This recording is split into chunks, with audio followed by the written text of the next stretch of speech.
feeling like sunshine, like springtime, like something's in the water and I'm taking a deep dive. I'm feeling so weightless, like I'm gonna make it, and nothing in the universe can take this. I can see it clearly now, nothing gonna bring me down. I got my head held high, I'm on my way, and I'm following the signs to my happy place. I'm walking in the light of a brand new day, and I'm right where I belong, in my happy place. I got my head held high, I'm on my way, and I'm following the signs to my happy place. I'm walking in the light of a brand new day, and I'm right where I belong, in my happy place. And I'm right where I belong, in my happy place. And I'm right where I belong, in my happy place. Hello and welcome to the National University of Singapore Yongle Lin School of Medicine Healthy Longevity webinar. Happy New Year and thanks for joining us. I hope you had a great holiday break. I've been traveling all over the world, sampling various viruses. So I had COVID and now I just have a cold, and the upshot of that is I'm losing my voice. So that's the downside of tonight's show. The positive view is that we have the always entertaining Richard Farragher on to give us a talk. That can, saying always entertaining can play both ways when you're talking about a scientific presentation, but I mean that totally positively, Richard. We're excited about the science and your British wit at the same time. So please use the Q&A function. I'm sure there'll be a lot of questions going on for the show. But before we get to that, we're going to have Clarissa, who's a research assistant in our Center for Healthy Longevity, and she will talk about a study relating to exercise and myokines. Thank you for the introduction. Good evening. As mentioned, I'm Clarissa, a research assistant at the NUS Healthy Longevity Program. Today, I would like to share an article by Dean Cordingley and his team at the University of Manitoba. The article is titled Myokine Response to Blood Flow Restricted Resistance Exercise in Younger and Older Males in an Untrained and Resistance-Trained State. Sarcopenia refers to age-related loss of muscle mass, strength, and physical performance, and is related to lower quality of life and negative health outcomes. Resistance training, aerobic exercise, and balance activities have been proposed as modalities to prevent and treat sarcopenia. Blood flow restricted resistance exercise, also known as BFR-RE, involves administering compression via an external cuff at the most proximal aspect of an exercising limb, which impedes venous return and arterial flow. BFR-RE is reported to increase musculoskeletal strength and muscle in both younger and older populations. The use of BFR-RE in an older population is appealing, as these can be achieved with relatively lower loads compared to traditional resistance training. During exercise, myokines are released by the skeletal muscle. These proteins allow for intracellular communication and can potentially have growth-promoting properties and increase muscle mass. Some variations in cytokine and hormone response to acute resistance exercise based on training status have been examined. However, it is unknown if these are consistent with BFR-RE. As the quantity and type of muscle fibers in the older population may differ from that in the younger population, this study aims to examine the myokine response to BFR-RE in younger and older males in an untrained and resistance-trained state. The hypothesis is that both resistance training for 12 weeks and age would affect the release of myokines following an acute bout of BFR-RE. The study recruited 18 healthy inactive males, of which 8 are younger males, aged between 20 to 29, and 7 older males aged between 63 to 74. The research subjects were first assessed in the untrained state. The participants' anthropometric measurements like height and body mass were assessed. Their maximal strength or 1 RM was also assessed. Then, after a minimum of 48 hours, the participants came for their BFR-RE session. Blood was collected before the exercise session, immediately after, 3 hours, 6 hours, 24 hours, and 48 hours after the exercise. The participants then underwent a 12 weeks resistance training session and were assessed in the same way in the trained state. Using the blood collected before and after the BFR-RE, the following myokines were assessed.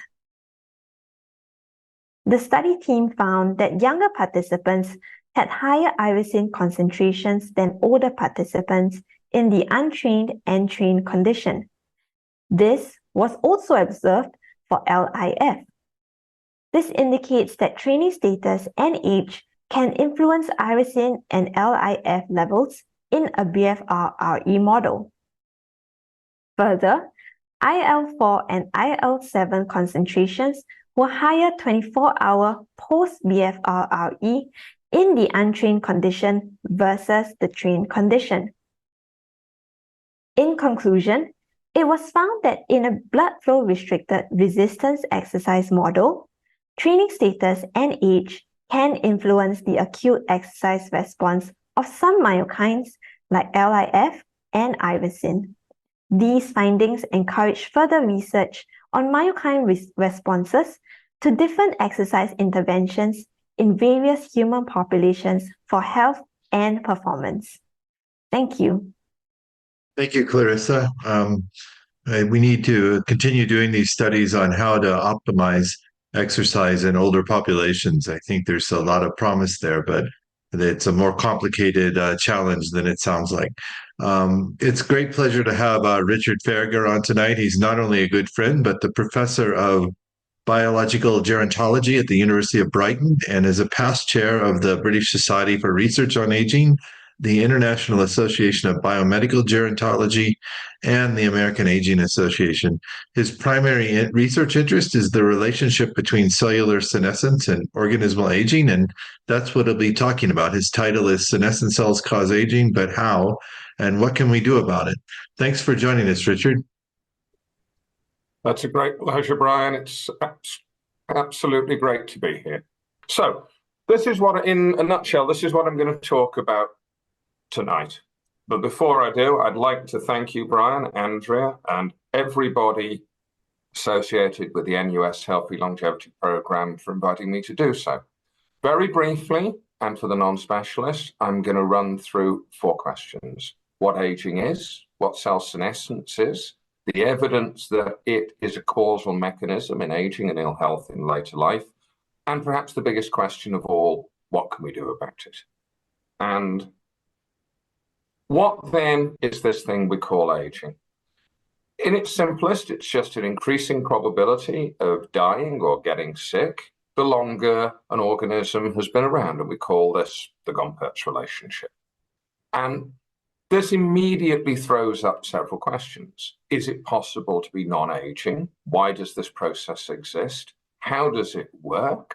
What's the relationship between the things we call aging and the things we've chosen to call age-related diseases? Can we intervene effectively in the causes of aging? And if so, what is likely to happen?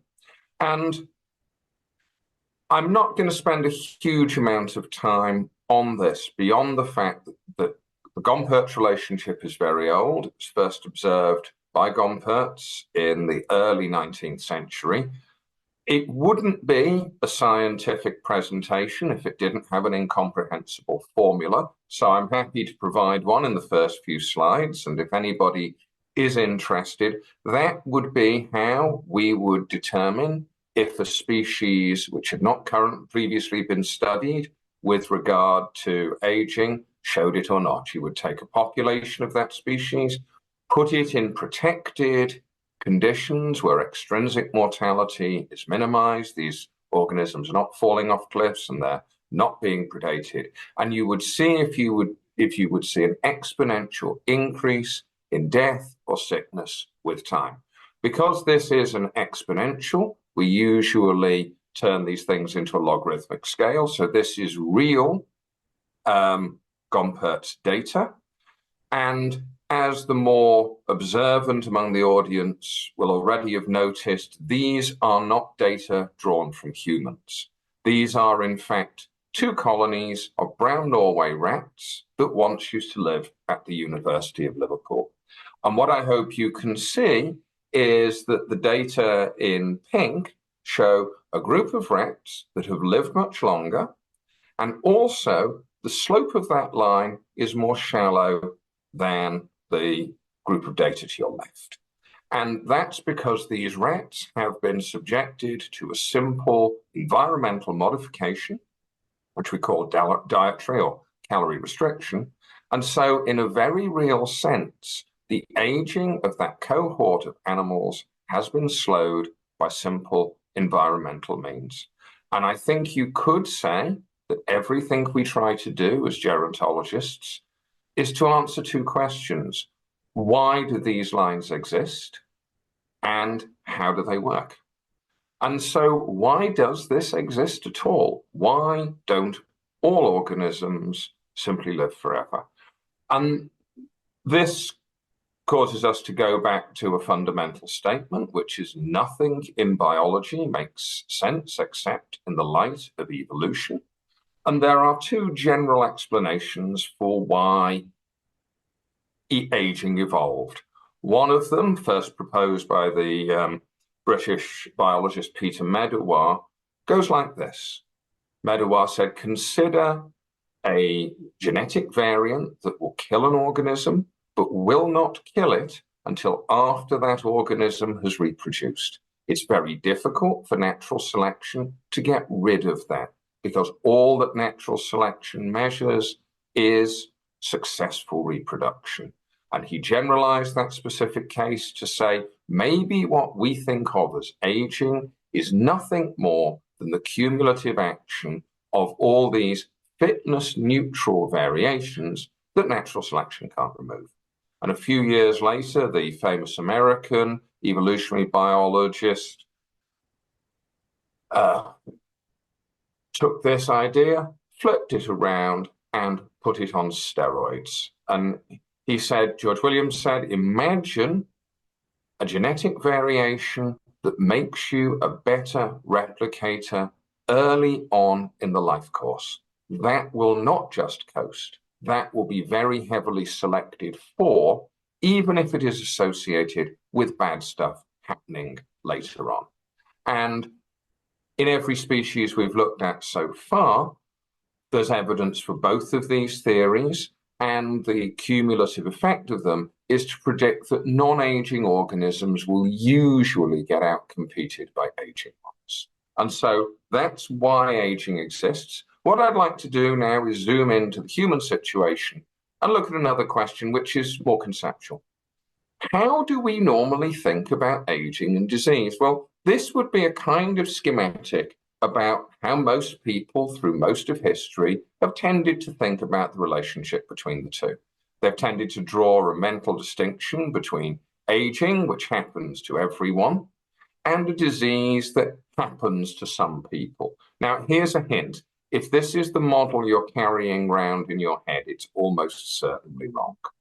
Somebody who wouldn't even go as far as to suggest that there was aging at all is this gentleman, Richard Doll. In the late 90s, he published an infamous article in the British Medical Journal. There is no such thing as agging. As Brian has alluded to, I am British, and when the E has fallen out of aging in the British Medical Journal, I regard it as a sign that the abomination of desolations is in the holy places. And what Doll said was the fact that you see lots of adult diseases cropping up in the same part of the lifespan isn't good evidence that they share a mechanism or good evidence there is some unitary process that we can properly cause aging. I've always liked the fact that this article was accompanied by this fulsome shot of him clearly not aging at the age of 85. And what was Richard Doll thinking? This was his mental model. You start off healthy and young. There's, say, cardiovascular disease, this process and you get sick. You start off without cancer, there's a different process, you get that. You start off without cognitive impairment, a sort of parallel track model of the etiology of disease. Is this a case of no fool like an old fool? Certainly not. It's a reasonable example of deduction from epidemiological data, and Richard Doll was one of the greatest epidemiologists who's ever lived. For those of you who may not be aware of his work, he is the gentleman who showed the link between cancer and smoking. And in 1967, the year I was born, that would have been a perfectly reasonable mental model. However, by the time Richard Doll made that statement in the late 90s, it was untenable and had been so for about 10 years. It's a good scientific model because it makes very strong predictions. And one of the strongest predictions is that if every disease has a distinct cause, then fixing one cause shouldn't cure more than one disease. However, it became difficult to square with data like this, beginning with the pioneering work of Michael Klass and then moving on to the work of Cynthia Kenyon, the observation that single gene mutations in invertebrates, insects, mice, and humans would extend healthy lifespan by variable means. And what you're seeing there is improved health and thus resistance to multiple pathologies. It's also very difficult to square with this, a genetic disease I've worked on for many years called Werner's syndrome. For the avoidance of doubt, the gentleman with Werner's syndrome is the gentleman on the right. The gentleman on the left just has a weight problem and a wonderful 1980s tie that I don't wear anymore. But what makes this particularly interesting, this photo was taken in New Zealand many years ago, is that my friend and I have almost the same birthday. We were both 30 years old when that photo was taken. Werner's syndrome is a single gene mutation where you change one gene, you get a range of pathologies. And it's also at the population level difficult to square with this epidemiological data, which is if you develop Alzheimer's disease, your chance of cancer is much reduced. And if you develop cancer, your chance of Alzheimer's disease is much reduced, even correcting for the elevated mortality you will see at younger ages with cancer. And so, to summarize, the fundamental biology of aging almost certainly doesn't look the way Richard Doll says it does.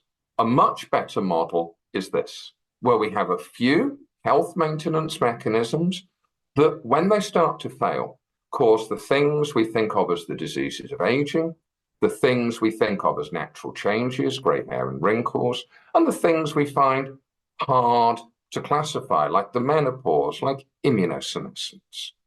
And this is incredibly helpful and useful because it means that just going after those fundamental health maintenance mechanisms could allow us to improve multiple diseases and functional impairments in a single hit. This is probably one of the most famous schematics of our current state of knowledge about potential mechanisms. There is space there for many, many more because science is a progress report, nothing more. But one of the things I think that's coming out very strongly, particularly from the work of Laura Neidenhofer, is that positively modulating one of these aging mechanisms also tends to positively modulate the others. So this is a network that we can potentially positively drug, and there's good evidence that we're succeeding at doing that. I'm going to talk the last 10 or 12 minutes just on one of them, cell senescence. For those of you who aren't familiar, the image on the left is a dish of cells growing in culture, and that thing that looks like a fried egg in the middle is a senescent cell. And on the right, is a very famous visualization of those cells in real skin sections from real people. And in order to understand senescence, we have to go back to the beginnings of tissue culture, where a gentleman called Alexis Carrel began the systematic study of mammalian or avian cells grown outside the body. And this put him up against a fundamental question. And one of the fun things about working in aging is you don't need to know a great deal about it to ask these fundamental questions. Is the normal state of cells in your body to grow forever, or are there inbuilt divisional limits? And Carrel believed, on the basis of faulty data, that his cell cultures could be propagated indefinitely. And thus, if the normal state of cells is to grow forever, cessation of division can't cause aging because it doesn't happen. And there was only one problem with this model, which is that Carrel was wrong. And in the 1960s, Leonard Hayflick showed this to be the case. And he realized it did two things. It simplified fundamental aspects of cancer biology, but cancers have escaped from senescence, and it reopened the question of whether or not the accumulation of senescent cells in real bodies could play a role in aging. What are senescent cells? They are simply cells that should be able to grow, but they can't do it anymore. And they probably exist as a mechanism to keep you cancer-free in the early part of your life, but you pay for that with the accumulation of these senescent cells in tissue in the later part of your life. They are a process-level version of this idea of antagonistic pleiotropy that George Williams proposed back in the 1950s. And just so you can understand a few of the slides I'm going to show later on, if you look at a population of cells growing in culture, you can recapitulate Hayflick's work in the lab today. The cells will grow and grow and grow, and then the population will cease to grow and will sit quietly in a dish. And under the surface, what you'll see is a loss of the cells that can divide and an increase in the number of cells that have become senescent. Again, without a mathematical formula, it wouldn't be a good scientific talk, and it wouldn't be a good scientific talk if it didn't have an incomprehensible diagram about how the process actually worked. There will be a test on this later. All right. Suffice it to say, when they become senescent, cells change their patterns of gene expression and thus their behavior. And in simple terms, senescent cells do bad stuff. And that bad stuff shows in a variety of ways. They're terrible at drawing wounds together or invading collagen gels. And in the cardiovascular system, some years ago now, we demonstrated that senescent vascular smooth muscle cells forget their smooth muscle cells and turn into bone cells, as well as acting as agents of sterile inflammation. And so senescent cells don't grow, they are agents of sterile inflammation, and they exert broader degenerative effects. A lovely story. What's the evidence that this is the case? Well, the best evidence, I think, in humans, real intact people, is still Werner's syndrome. How does this work? What is the Werner's mutation doing? Well, a lack of Werner's syndrome protein causes problems with DNA replication. And those problems with DNA replication cause cells to enter senescence about 5 times more rapidly than they do in you and me, which means they probably build up about 5 times faster. And so how do we know this to be the case? Because cell tissues from Werner's syndrome patients, where the person is not where the tissue is not affected, do not show the cell senescence. Affected tissues do. And that's just some data to show you that I'm not making this up. And so this is our working model for how senescent cells cause aging. The normal course of your life, you lose cells. That loss is balanced by cell division. Cell division is monitored as an anti-cancer mechanism. Senescent cells are generated. They build up in tissue. and bad stuff happens. And in Werner's syndrome, this happens more rapidly. What then can we do about it? This is a more detailed diagram of the mechanisms operating in Werner's syndrome. You need to know nothing about it other than the fact that I understand it. And what we've used is we've used compounds like this to interdict that pathway. And what we see is whilst these have a small positive effect on normal cells from normal people, they rescue the premature senescence in Werner's syndrome. There are several other compounds that we can use, some of which also have beneficial effects on senescence in the broader population. And I therefore believe that if a treatment will work in Werner's syndrome patients, it will work in you, and we should be pursuing this really hard. There's good evidence that these mechanisms hold across species. And if we look in calorie restriction, to close off the data that I showed you earlier today, calorie restriction reduces the accumulation of senescent cells, and those long-lived mutants that I showed you have fewer senescent cells in their tissue. But the really delightful data is the observation that if you delete senescent cells in real people, or in real mice, what you see is an improvement in their health that you can pick up on relatively easily, things like voluntary wheel running. And if you scale that up to real people, it's the difference between being able to continue to live independently in your own home and having to maybe sell that home, move into sheltered accommodation, and see your world shrink around you. Rapid progress is being made in developing compounds that will duplicate in humans what's going on in mice. More of these compounds are being found each month. And what then can we do about some other aspects of cell senescence? And for some years, the lab has worked on this compound resveratrol. It has a lot of different effects. It's a natural product. And these effects occur through a variety of different pathways. One of the most interesting ones that we have probed using a library of compounds that we have developed over the last few years is the ability of these compounds to reverse senescence rather than kill senescent cells. There are clinical situations in which this could prove very useful. For example, we have a paper in review looking at the benefits of these compounds in the treatment of tendon injuries, both in humans and in horses.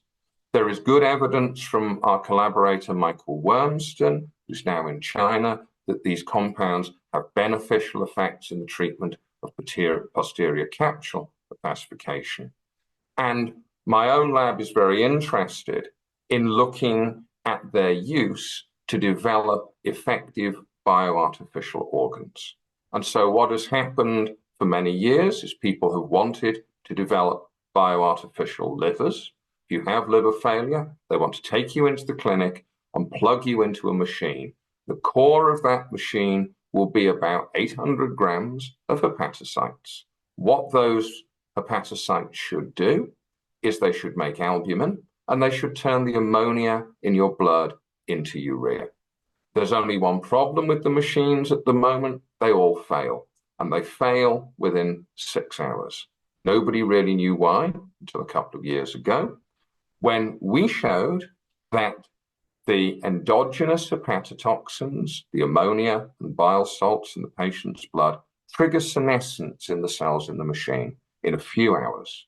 And when that happens, they can no longer make ammonia. They can no longer turn ammonia into urea. They can no longer make albumin. If you run our compounds in, those cells are completely protected. If you're interested in knowing more, I draw your attention to this book, which is currently out. And one thing I would also like to draw your attention to is that I'm also the coordinator of a set of aging research networks. in the UK, please watch our work. Several of our networks were in Singapore at the close of last year. I was privileged to see the work of many Singaporean scientists, and we look forward to working closely together in the coming year. Thank you for your attention, and I'd just like to draw attention to the people who collaborated with me and really did the work. If you have any questions, I'll be very happy to take them. Thanks, Richard. That's really interesting. It brings up a lot of questions. I want to remind people to use the Q&A function and ask questions about the talk. I'm sure they're out there. In the meantime, you're stuck with me asking you questions, so I'll do my best. And I'm going to start with one that's a little off topic, but I'm curious. You mentioned you were born in 1967. That's the same year I was, and when people of our ilk, were trying to decide where to go in science, aging wasn't a common choice. And, I know you have a lot of different interests. You're kind of like the intrepid British explorer traveling through Africa and everything. What got you into aging research? I was a victim of my own learned society's propaganda. And I don't know, again, it's one of the things. So more formally, what happened was I would have been about 9 or 10. And I was watching a documentary on the BBC, and it had been put together with the help of the British Society for Research on Aging and a well-known gerontologist then, Alex Comfort. And it alluded to cell senescence. And I looked at it and I thought, that's fascinating. The idea that there could be fundamental mechanisms that control the aging process was innately appealing. And again, because we're kind of the same generation, I think one of the things we lose now, growing up in the 70s, certainly in the UK, was to live in a tremendously optimistic time where, the era of Skylab, the era when everything seemed to be possible. And that was actually the reason I went to university, because I wanted to work in this area. And the thing I found interesting, as I think many gerontologists of our era did, was the lack of interest in what I regarded as one of the fundamental risk factors for the development of ill health. And it's nice to see that changing, but that's pretty much my story in a nutshell. Yeah, I had a similar mindset. I wasn't really thinking about people and aging so much as that every species was aging and nobody was trying to study it. And it seemed like the one universal phenomenon and nobody cared about it. I mean, certainly there were people studying it, but it was a relatively small number. And I think it's fair to say, I don't know if you had it, but you were gently guided away from this area. Certainly, yeah. For it's one of the it was one of those things where there were better ways in which you could make a scientific career. And I think the perception was. Sorry to interrupt. I think the perception was it was intractable, by a lot of scientists. And it turns out I actually think it may be easier to modify aging than to treat a lot of these diseases we've spent so much time and money on. So, well, the strangest one for me, and I think it's a generational thing, and I really am hopeful for the future, because I remember being taught about mitochondria when I was an undergraduate by, men who looked pretty much like I do now, talking about how understanding how mitochondria generated energy for cells was seen as a tremendously complex and intractable problem. And then it turned out to be relatively simple. These were the same men that thought that aging was a tremendously intractable problem that wouldn't turn out to be simple. So I think it's just a case of generating the critical mass and people gradually trying to show where they are. Yeah, before we move on to senescence, I just wanted to make one comment about Medawar and Williams and mutation accumulation and antagonistic pleiotropy. I thought you gave a great introduction to that. One thing that tends to confuse non-experts in that area is that we're talking about germline mutations.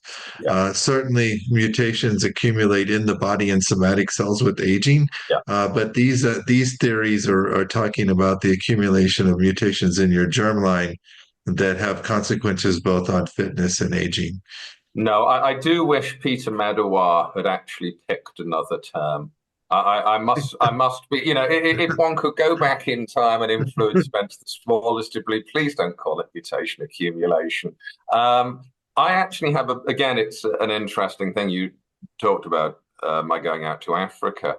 One of the things underlying the Medawar-Williams sort of ideas of the evolution of aging that is often unremarked on is the fact that humans may be slightly unusual, because whilst fitness, and this is something that's quite close to my heart, we published on it a little bit a couple of years ago, whilst fitness neutral alleles are not sensitive to natural selection, they are acutely sensitive to something called genetic drift, which for our audience basically is something which is affected by population size. So the smaller the population of organisms, the higher the rate at which genetic variation is randomly lost.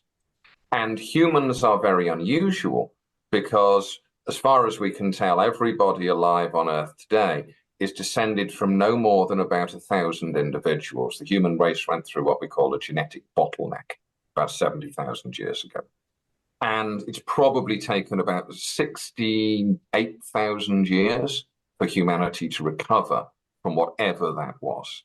And so this throws up an interesting translational question, which is how far can we rely on our existing experimental organisms? Now, there are fascinating examples of organisms that we are starting to use in aging research that have also been bottlenecked like humans. And I didn't realize this until a couple of years ago, which is the killifish. They have also shown extensive bottlenecks. And I think as we move forward into developing the next set of, I think of them as health mechanism enhancing drugs, anti-aging drugs, call them what you will, we may need to take a look at that translational pipeline and say, all right, let's design the pipeline around the drugs we want. And that could mean incorporating species genetically like us and easy to test. And that was partly why I was out in Tanzania, was looking at the population structures of the last hunter-gatherers. Or at least that is my excuse for how I ended up running across the savannah, chasing a hyena with a spear. And realizing that I'm kind of all on my own, and this is not an animal I particularly want to catch. Exactly. It's not something you want to catch up with. Members of the audience can ascribe this either to scientific curiosity or a dramatic midlife crisis. I leave it entirely. Well, sorry to interrupt, but this light directly above me has decided to go into a strobe effect right now. So I wondered what was apologize going on. right now. So everything is combating a good production tonight. So let's talk a little bit about Werner's syndrome. We haven't talked about that a whole lot on the show, and maybe we can start with the idea that it's a progeria. It's one of the diseases, all of which are rare, that show a range of phenotypes associated or that look like accelerated aging, and Hutchinson-Gilford syndrome is another disease that we've talked about a bit on the show. Maybe tell us a little bit more about that, and whether you think that how much of aging does it recapitulate? That's an interesting. I mean, if I had to pick a single genetic disease that showed, I think, the highest number of similarities to aging in the broader population, I would probably pick Werner's syndrome. And the reason I'm doing that is very much standing on the shoulders of giants, because it was the disease identified by a very famous gerontologist, George Martin, in a kind of landmark article in the late 60s, early 70s, where he went through every known genetic disease, just asking which of those diseases has any similarities to the aging of, say, the skin, which of them to the bones, which of them to the muscles, which of them to the brain.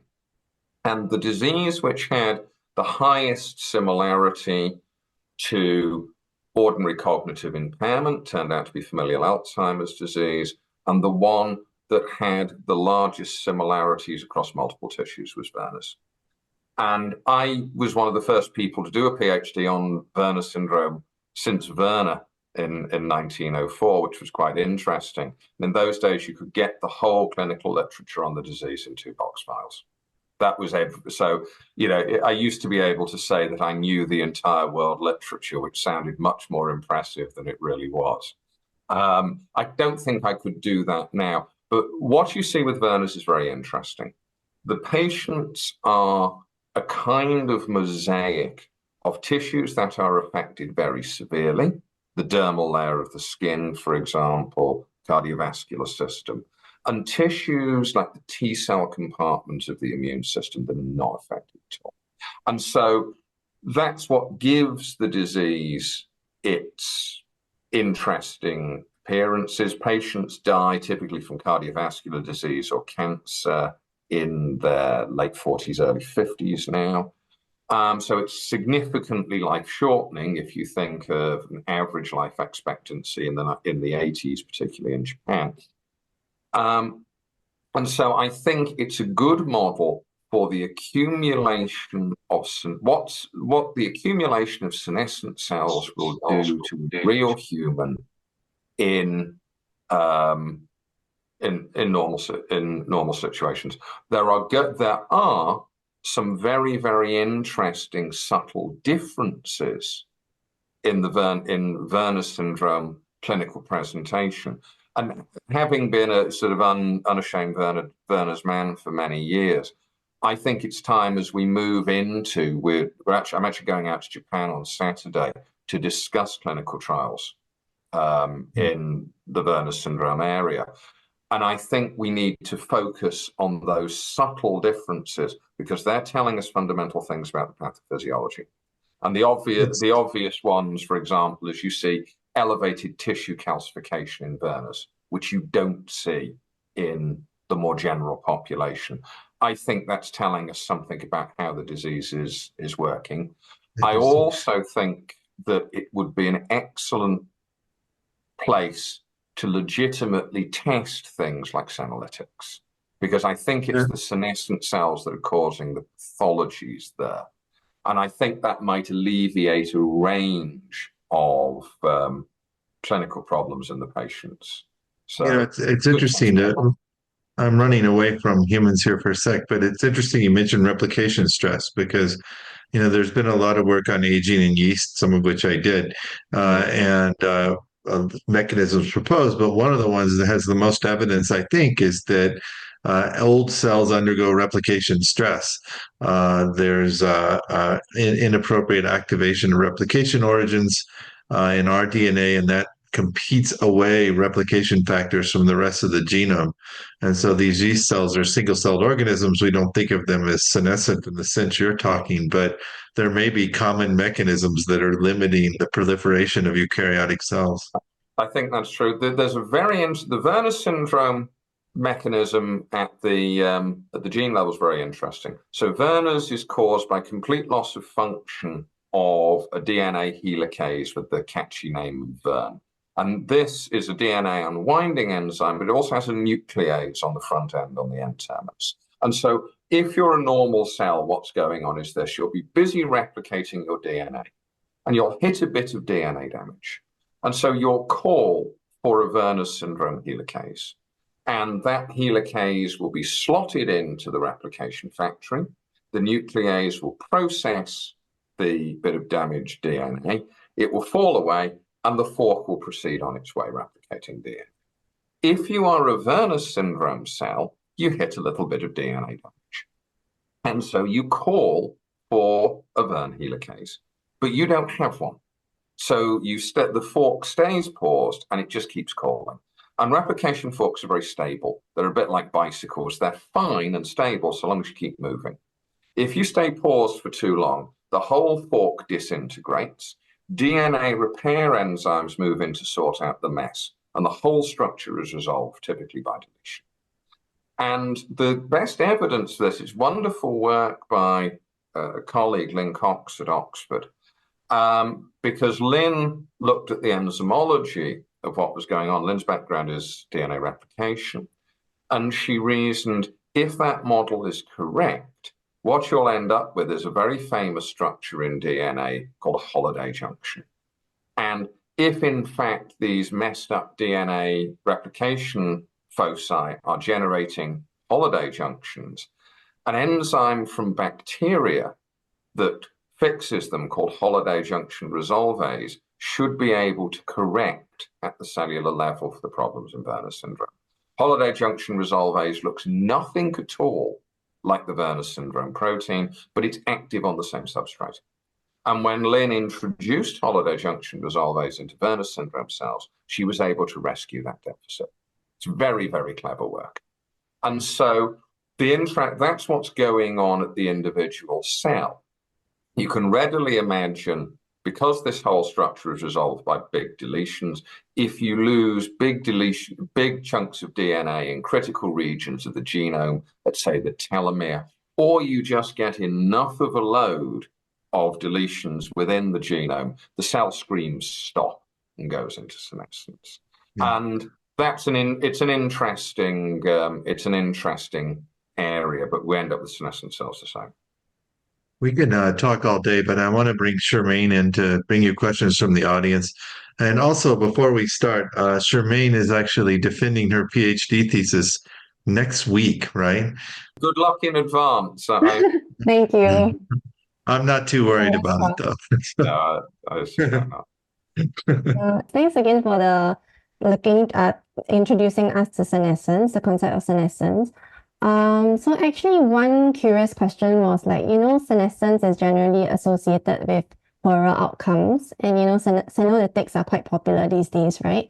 But is there any situations where actually removing senescent cells may not be the most ideal? Yes, I mean there is evidence. I'd like to preface this with a couple of things. It's very interesting. I'll give you the specific example, which, yes, there is evidence that senescent cells in the right numbers at the right time and place do have a beneficial role. For example, there's good evidence in the placenta, there's good evidence in wound healing.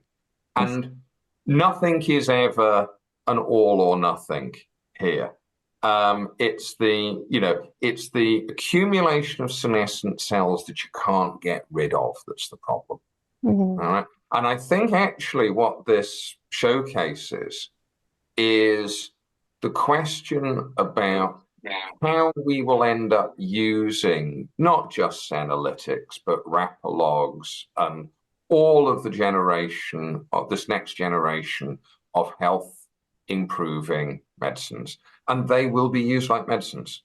The question is never, do you get an upside and no downside? It's, is the upside you get, worth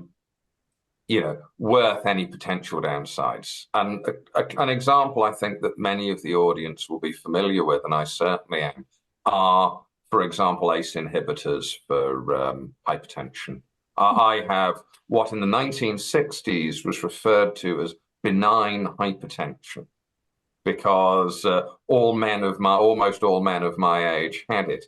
And it took some quite far-sighted American clinicians to bang the table and say, benign hypertension is a myth in exactly the same way that benign poverty is a myth. Nobody is, there's nothing benign about being wretchedly poor. And they had quite a fight on their hands. Now, you wouldn't give me ACE inhibitors if I didn't have hypertension.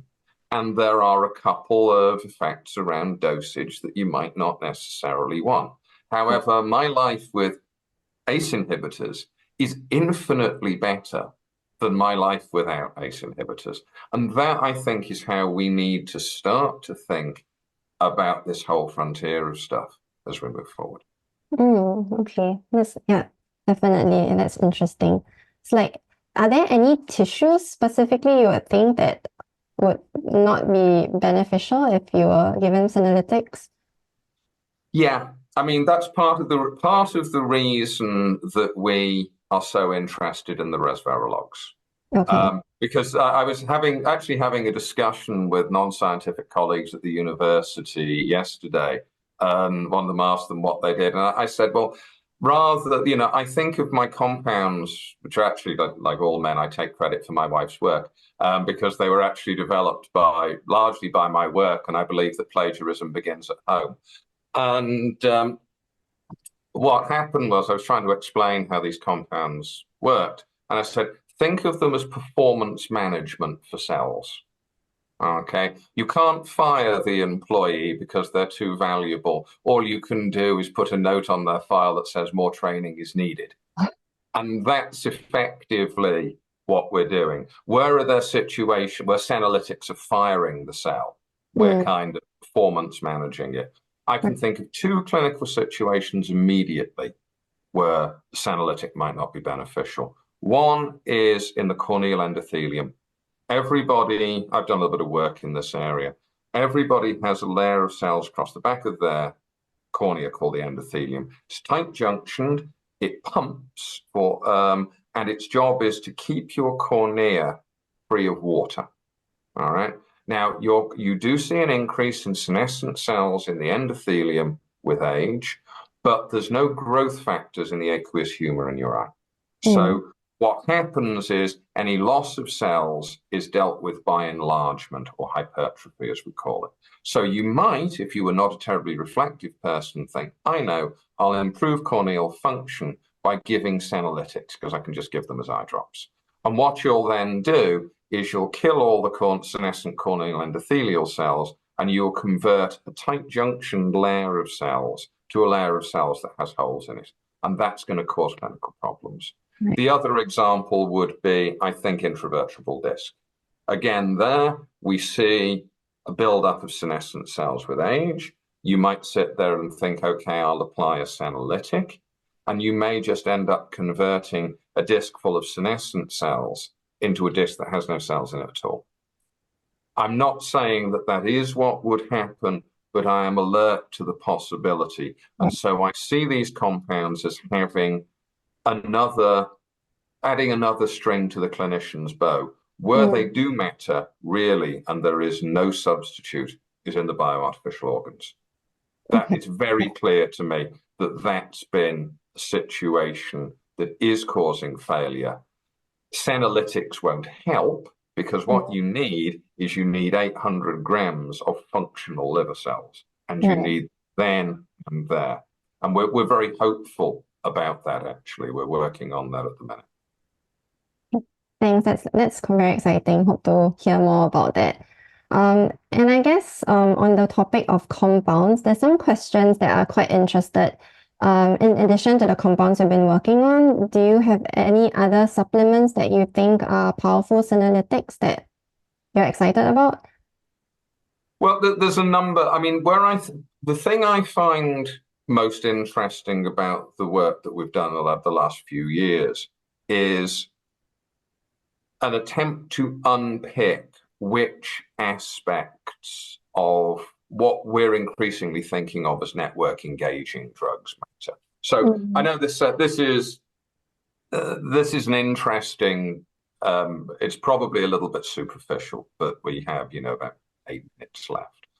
If you look at, I think there's an interesting emergent challenge with drug discovery in the aging space, which is compounds like metformin, for example, or resveratrol, engage multiple pathways relatively weak.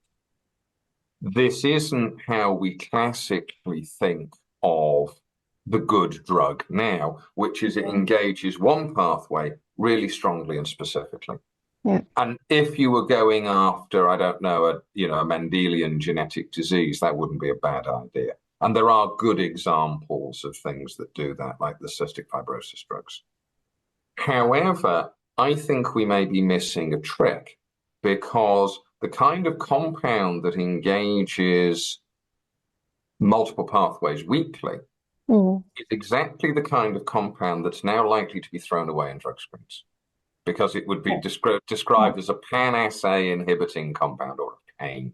And a colleague, Richard Hartley, the University of Glasgow, has been incredibly influential on my thinking about this. And what we have is a compound series based on resveratrol that allows us to say, all right, this pathway matters, this pathway doesn't. And it doesn't mean that you can't get really big beneficial effects on organismal health from drugs that engage one pathway strongly and specifically. Because what we know, for example, from the Niederhofer work, is that positively modulating one hallmark will positively modulate the others. It just means that we need to make sure that we don't lose a set of potentially other beneficial compounds. And we need to think about that now that we are more than deadly serious about developing not just the drugs we've got, but the next generation of compounds that will improve later life health. Right. Okay.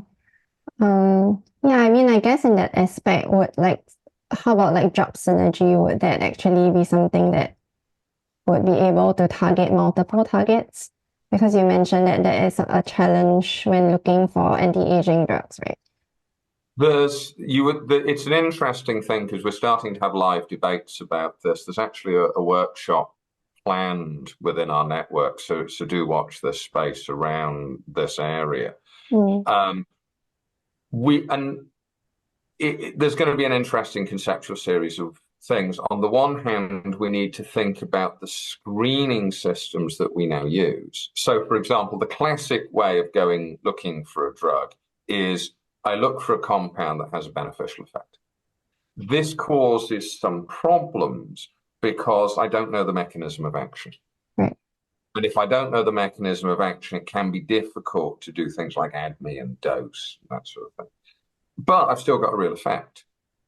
However, there is a competing strand of drug discovery that's become very popular in the last 20 or 30 years, so target-based drug discovery, which basically boils down to I know which protein I want to fix, I'll go after that. And my concern is that target-based drug discovery is probably not the way to go, or at least not the only way to go. So we might want to have a think about if we're setting up screens, and actually Brian's ideas on this, certainly when he was at the Buck, were very influential on me. What I think we probably need to be looking at are screens, for example, within senescent cells, then moving on to a simpler but reflective vertebrate, maybe like zebrafish. And then the final kind of clinical phase of trials is something like TAME, which I'm sure has been discussed on this podcast before. If I could Please, jump in on that. Also, I think that the question of synergy is really important right now. The people are making assumptions that we're just going to be able to add different longevity drugs together. And we've done a lot of work on that, and that's not the case. Quite often they cancel each other out. And so trying to understand the rules of how to mix and match is something our lab is heavily focused on. I think what's going to happen is this whole question of which pathways are we engaging and how much. And also, again, one of the things, again, it comes back to this question, and this, I think, is absolutely at the cutting edge. And this is the kind of thing that we would, I think, all be saying in a meeting. To what extent are drugs that target one pathway very hard utile? Because you then speaking entirely in anthropomorphic terms, if you shove a pathway very, very hard, you often get feedback. So you run into the law of diminishing returns. So maybe the thing to do is to know which pathways to tickle in the right sequence. I think the fact that I see this as a very live discussion in the field, actually. You have one more burning question. We need a 30-second answer on this one, Richard. Okay. Never with a porcupine. All right. So I'll just ask maybe like a little bit more straightforward question, perhaps, or maybe not so. So someone in the attendance is quite interested, I guess, in application. So they say that since senescent cells actually slowly accumulate through your life, right, and cause problems when you age, how early do you think one could start using senolytics for it to actually help you? Again, I think there's a thin line between being health conscious and being a hypochondriac. I think we should start to think of these things as medicines. And the example that I always go back to, and this is very much a personal view, is I always go back to antihypertensives. What was the point? What would have been the point of giving me antihypertensives when I was 20 and didn't have hypertension?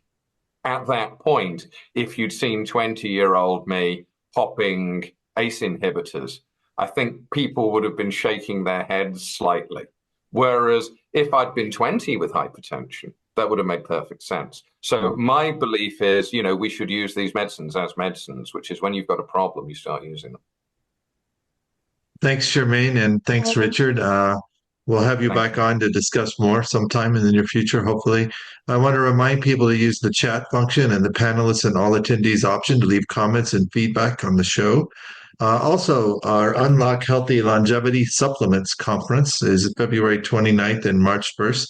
If you haven't signed up for it, please go online. There's a QR code for that after the show.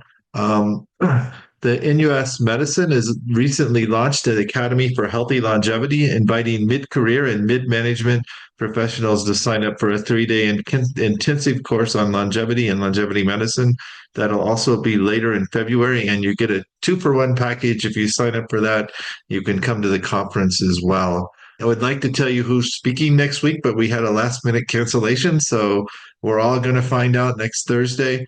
And I want to make a comment on the final video because this is by a young high school student, Carolyn Barbie. I know her because her father did research with me a long, long time ago when I was a postdoc, and he was a medical student at Harvard Medical School. And he was very, very interested in cancer. And I was interested in aging, and we were working together. And I was always trying to tell him to work on aging, and he completely ignored me. He's a very successful professor now at Dana-Farber Cancer Institute, but his daughter is interested in aging. So maybe I had an effect on the next generation at least. So please watch Carolyn's video on aging population.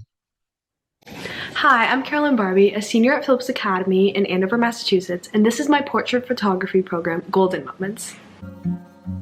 Starting at 6 years old, I found myself at the same place every summer, the senior citizen bus. As the only kid, I grabbed my $1 ticket stub, my grandmother's home-cooked sweet potato, and held Papa's hand as she flounced up the bus aisle. A melange of cultures surrounded me as grandparents of all backgrounds buzzed with ancestral recipes, immigration stories in refugee camps, and nicknames for their exes. I found society's labels of seniors as feeble or dull to be completely false. In my peak childhood, I saw that the kid inside each senior was so alive, and I wanted my community to hear these vibrant narratives.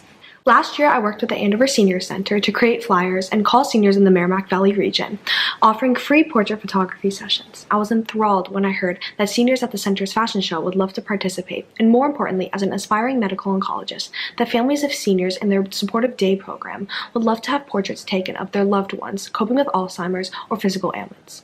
Using a makeshift green screen, props from around my house, and an interview sheet asking each senior about their favorite quotes, life accomplishments, and fashion styles, I took portraits and wrote descriptions to be hung on the center's walls and for each family to keep. I met incredible seniors, from diligent artists who used pencil sketching as their primary method of drawing, to grandmas who fled Vietnam, like mine, amid the war and raised 3 bright children, to children's education counselors. I met yoga instructors, to master gardeners, to seniors converting historic property to affordable housing, from seniors who spoke all over the country about domestic violence, which culminated in an invitation to speak at the White House with President Clinton, to research protocol reviewers at Profound Hospitals, to music therapists.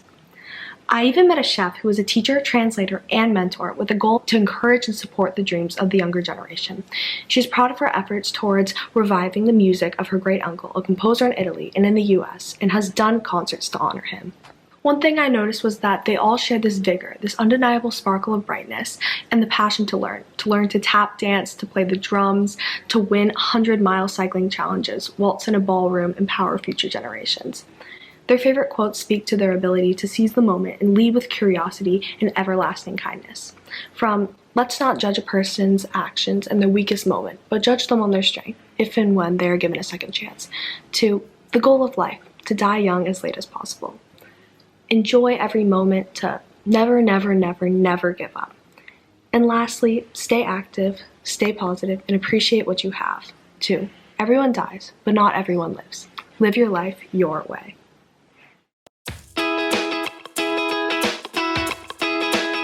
I'm feeling like sunshine, like springtime, like something's in the water and I'm taking a deep dive. I'm feeling so weightless, like I'm gonna make it, and nothing in the universe can take this. I can see it clearly now, nothing gonna bring me down.